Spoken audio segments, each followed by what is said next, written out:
So, hello day, this is Niche, mag a day of my life ta. For today's series is magluto ta og pangbaon sa atong anak kay wala ko na prepare og baon nila kay wala ko nagrigamo gabi kadagan kay migbahaw. So, ako din ning giluto ang among kalabasa. Naglunod ko ang nagpanakot and then gilunod na lang po din akong kalabasa. Actually kini akong kalabasa guys, dira ra pod ni sa luyo sa akong balay. Ako ra nang gipudyot like ra gid ko makatanom ta sa unang panahon ba kay nara may tultulon. Cheers. So, ako na lang po din ang gilunod na nga itong magic syrup, then lunod na lang po ang toyo, then paabuto na nato ang maluto. Then, while nagpaabot ng hugas na lang po rin kog plato diring dapita. Kaya nagdapunog naman po ni akong hugason ba, so ana lang yun na atong kinabuhi as a inahan. Kanang ayha namang hugas kung magdapunog na ba, so ana ra.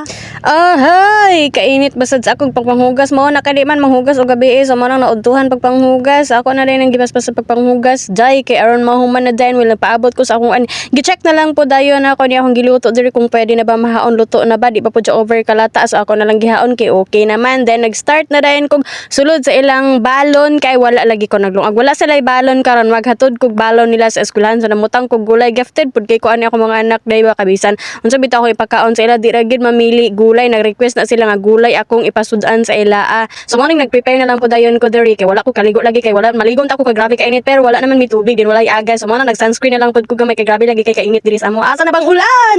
Huy, so mao nang nagpahumot na lang pud ta kay para humot lang to. Pero mao na lang na. Bye bye for today's video.